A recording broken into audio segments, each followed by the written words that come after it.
many of you are from Brazil? Hello. Bom dia. And I wanted to give you a quiz just to see how carefully you were listening to everything that has been said so far. Can you tell me which word was being repeated the most until now?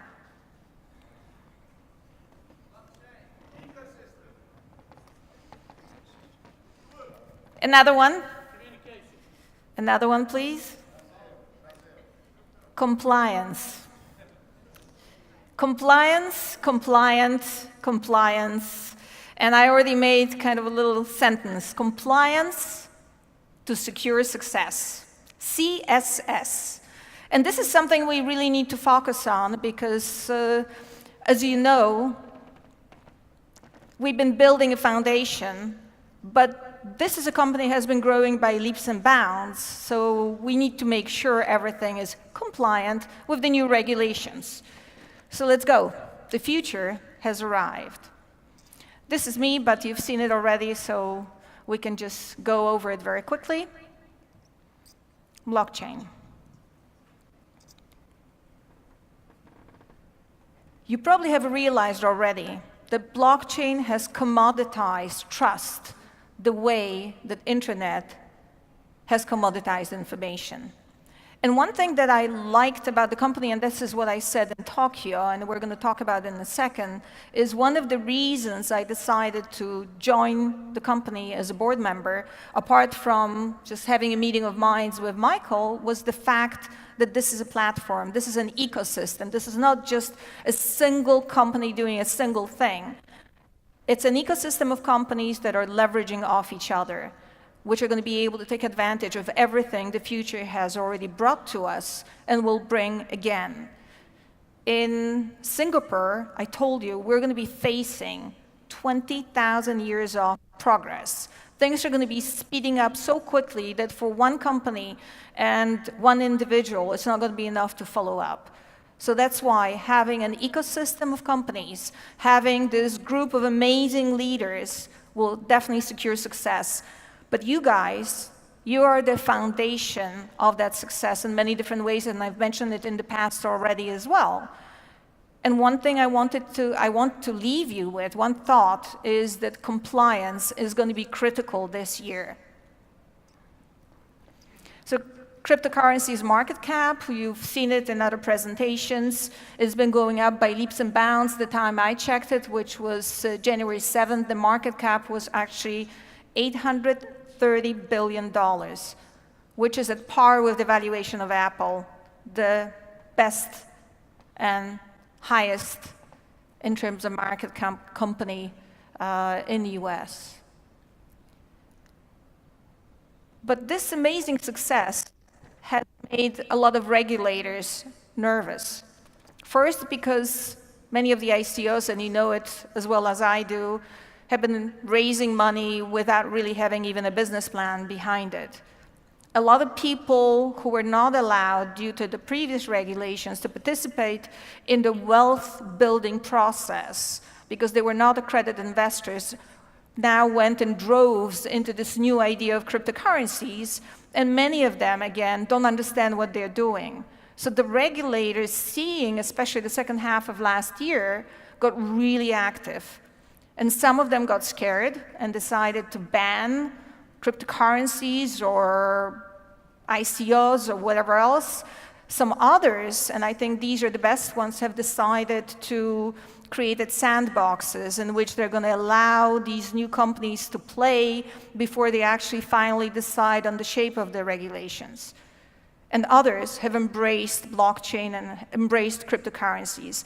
And I want to show you how much is happening. Bitcoin Center in Chicago. There are many of them already. They have created, it's a little bit like an accelerator for Bitcoin-related companies. And the real estate that they have actually accepts Bitcoin as a way of payment. Bitcoin is already a digital currency in Japan. We know it because when we're in Tokyo, we're actually being able to buy groceries paying with Bitcoin. And one very interesting thing for you just to realize how an amazing wealth effect the cryptocurrencies are generating is that, according to the Nomura analyst, this year, the Bitcoin growth of last year is going to contribute 0.3% to the GDP of Japan. We're talking about almost 100 billion of yens, so this is a lot of money. It's a very simple phenomenon. When you feel wealthy, even if you have not cashed out yet, you spend the money. That increases the velocity of money, and that obviously has an impact on the GDP growth. Korea, they're being urged by several scientific agencies to actually issue their own won token. China, which obviously affected the performance of the exchanges, that Bitcoin mining is going to be illegal in China, hasn't happened. Singapore, single registration. They're thinking about including everything that's being happening with, hello? Okay. The voice. The cryptocurrencies into one single regulation of financial sector. Okay, thank you. Belarus is an do you hear me when I don't? Okay, so I can go ahead. There is no difference in my voice because I do hear a difference. Okay, if you don't, just raise your hands. Belarus is an interesting case. It's a dictatorship, as we all know, so decisions are very easy there, and they have decided to embrace blockchain. And they have legalized Bitcoin, they have legalized ICOs and smart contracts, and on top of everything, they have created a tax-free blockchain ecosystem.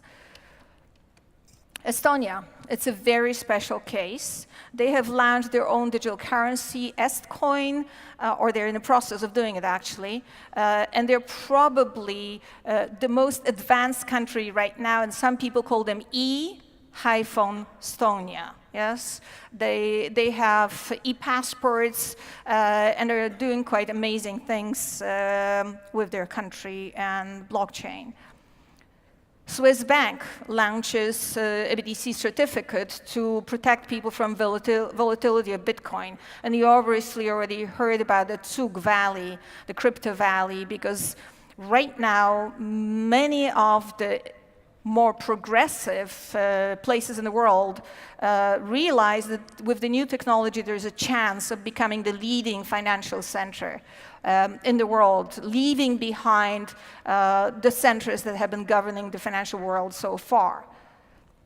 Mcash in Dubai, it's almost a reality right now, and we all know that the authorities of Dubai and the Emirates are planning to put everything on the blockchain, the whole administration, in the process saving billions and billions of dollars.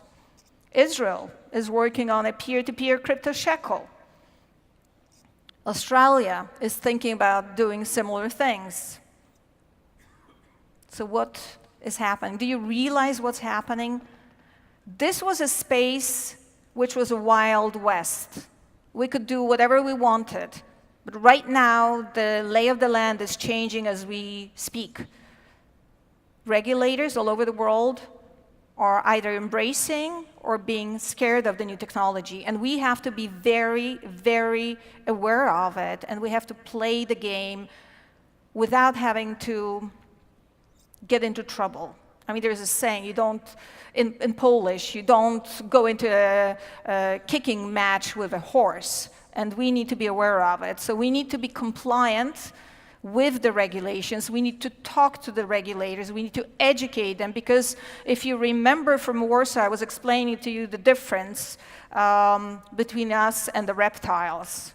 And if you remember, there isn't any, because every single decision we make in our lives is based on emotions. And the frontal cortex is involved only after we make a decision to rationalize whatever we've done. So this is very important that we educate everybody around us, but that we do it in a way which will make things comfortable for the other people. How many of you have ever worked in the financial sector? Can you please raise your hands? Okay, I'm going to tell you one thing. You all are working in the financial sector right now. We are a fintech company, and I want you to remember that, because we need to behave like a fintech company. This is very important in terms of facing the regulators, going to discussion with the regulators. We need to play their game, because if we don't, we're going to get in trouble.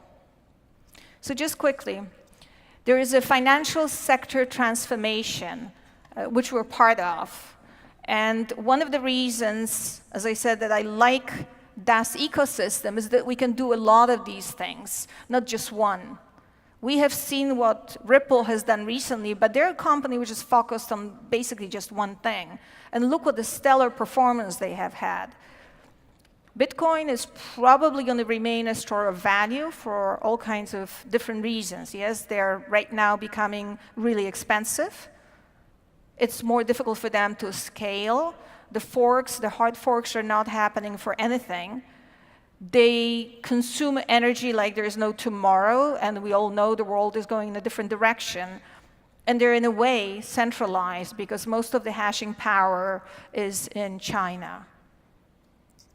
So coming back to Ripple, look at its meteoric rise. And again, this was done on January 7th. They've given up probably 50% of the gains, but still the growth last year was absolutely mesmerizing. Why did they go up so much? Because they were playing with the regulators. They were playing with the financial institutions according to their rules. They were smart about it. But they're focused. We have a platform. We have an ecosystem. We can do many, many more things. But they were able to scale. They're quick. They give banks and other financial institutions an easy access. And they're crazy about traceability and governance. And this is something we need to focus on as well.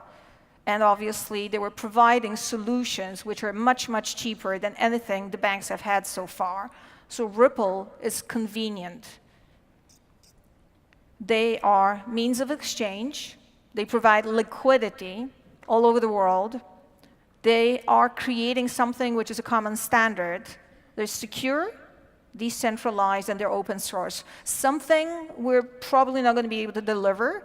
So we need to work in many different ways to be able to compete with the likes of Ripple. Payments.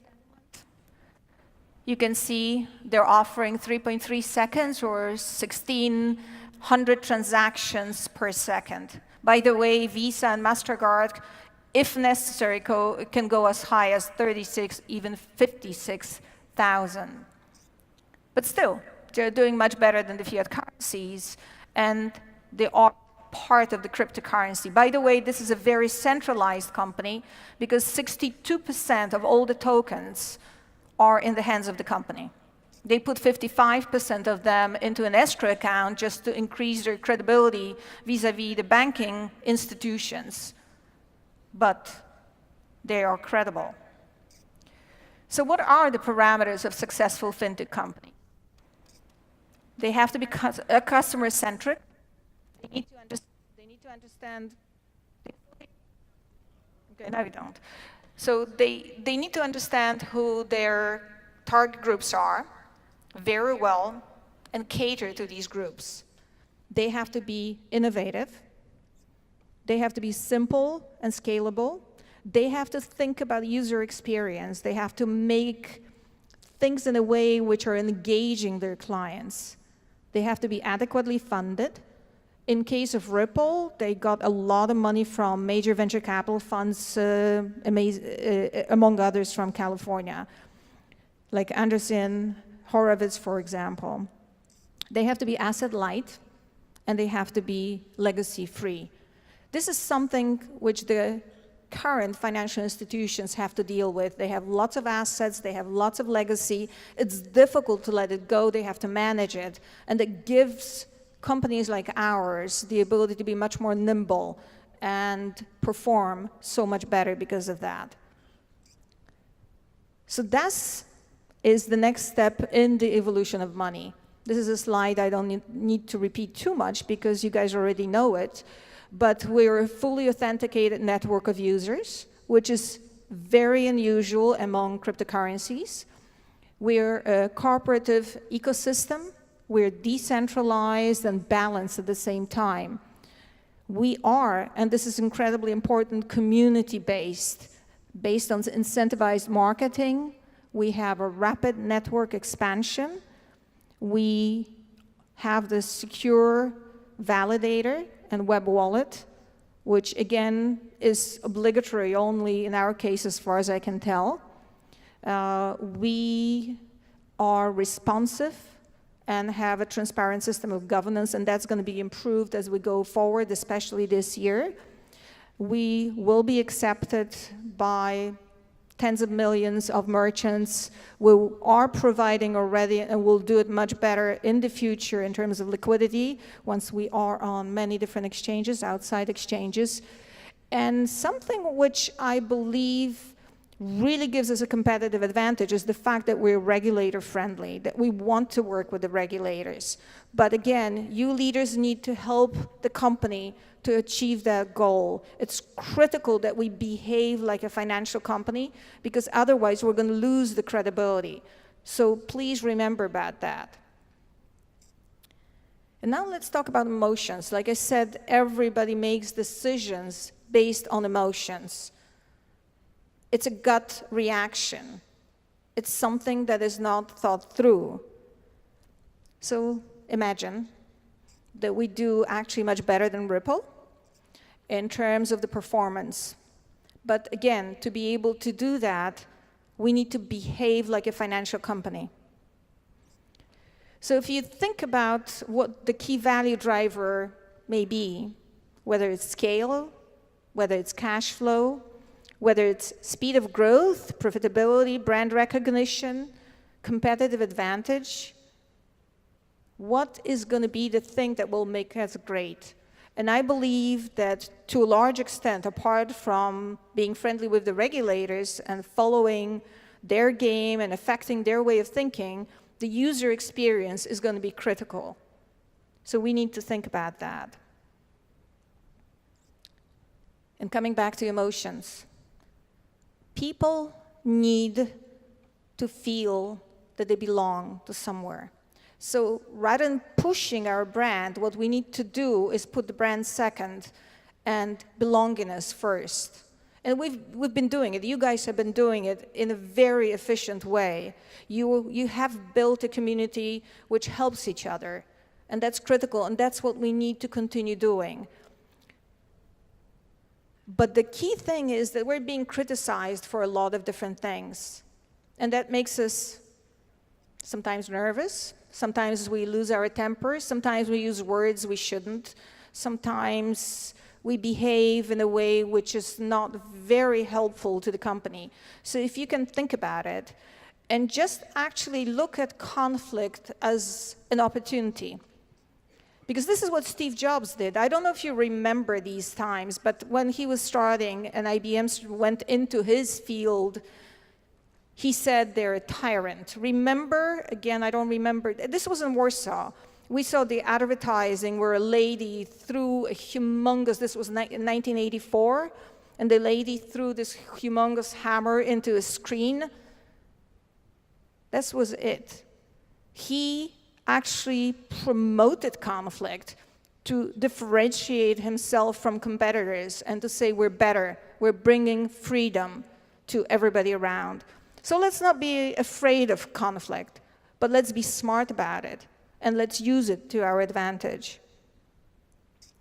So one thing I wanted you to really think about every single day when you're talking to new leaders, when you're talking to people outside, is the financial sector code of conduct. We need to be responsible and honest. We need to be compliant with law. We need to be reasonable, and we should never, ever, ever appear like we're manipulating people into going into our ecosystem just for huge profits.